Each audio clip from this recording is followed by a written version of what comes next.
Good morning, everyone. Hey, it's Rob, and I've got the news live from Cannes. I've got Cheryl Guerin, who's Executive Vice President of Brand Strategy at Mastercard, and we are really lucky to be in this amazing space. Cheryl, how are you today? Oh, so thrilled to be here and be with you. Excited to be in Cannes this year. Oh, thank you so much. So cool. And so it's a long week. You just got in. What are some of the kind of things you want to hit this week before you go back to our regular lives? I think, we're here for the Festival of Creativity, right? So to me, this is about seeing all the creative and being inspired, hearing what's next, from all the media companies as well. Awesome. So get inspired by the creativity. There's lots going on. We're not going to talk about AI because there's so many people talking about AI. So let other people talk about AI. Word of the year. Yeah. Yes, exactly. Exactly. But when we think about big brands like Mastercard that are both consumer facing and B2B, and you're starting to think about 2023 and some of the big objectives you're looking at, brand suitability is a word that seems to come up when you think about where should we place our advertising. How are you thinking about brand suitability? It's such an important topic for us. So much so that we've set goals even for brand safety and suitability well above benchmarks. We want to set the gold standard on this, right? So we're thinking about it as we have to be, near perfect on this score. And so it's just, we're thinking of it in new and different ways as well, far beyond what we have in the past. Mm-hmm. Sustainability is one of those big areas we're focused on as well. Got it. And when you think about scoring, what does that mean? Like, tell me about what that means, like how you think about that. We want to be great at brand suitability. What does that mean?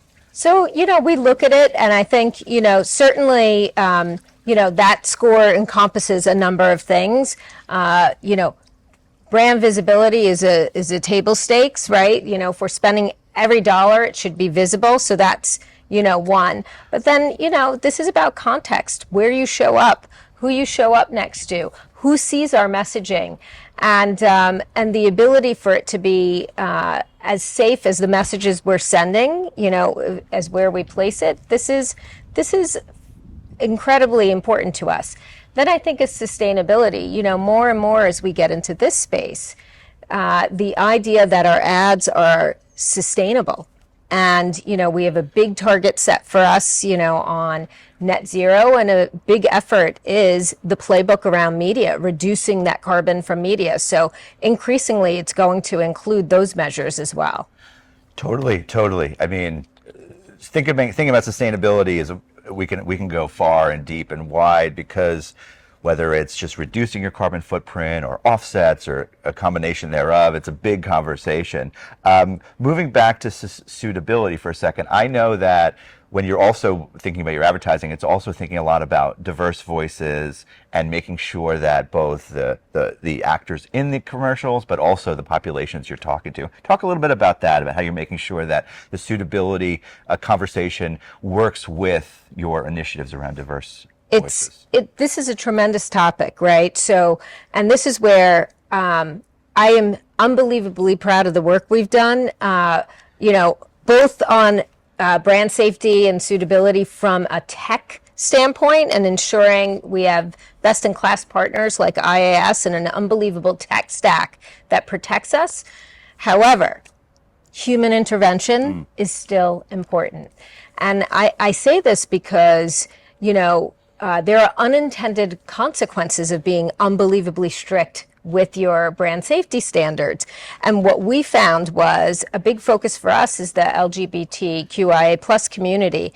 And, the tech will block the ads going into the content. And, this doesn't work for us, right? So it requires intervention and constant iteration to get our formula right. We want to be speaking with a point of view, and taking a stance on certain issues. And this requires us to really look contextually and reset as needed those standards that we have set on safety. Yeah, it's an important conversation, but also a tricky one, because dollars want to go to as diverse a populations as possible, and sometimes they don't get there. And then diverse creators are creating amazing content, and they don't always have the funding. Yeah. So it's, I always think about it as like it's a startup opportunity. How do we make sure that these creators are getting the funds they need to build businesses, and then obviously how do brands get to where they need to get to?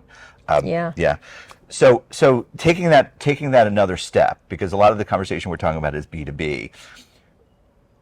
Is it now time for advertisers to be talking to people about these initiatives? Like, how do they educate the end user on things that they're doing to keep them safe online? I think now the brands that are doing this in the best way, you're setting a gold standard again for how you're engaging with your customers and your end users. At Mastercard, we have both, right? So we have card holders, but we don't issue any cards. We do this through our banks, and we have partners that are merchants, and we run campaigns with our partners all the time, and we do B2B2C efforts with them.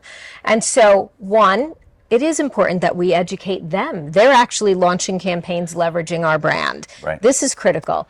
And then two, it can be a competitive advantage to go in and actually share what we're doing. Could be a competitive advantage for us in demonstrating how strong we are in this space.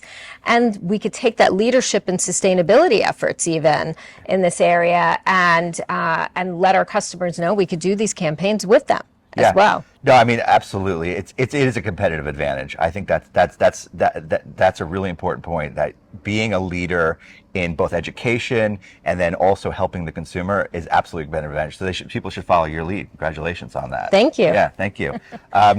Well, this is great. Thank you. Thanks for your time. Thank you for inviting us to this beautiful location. And that's the news live from Cannes.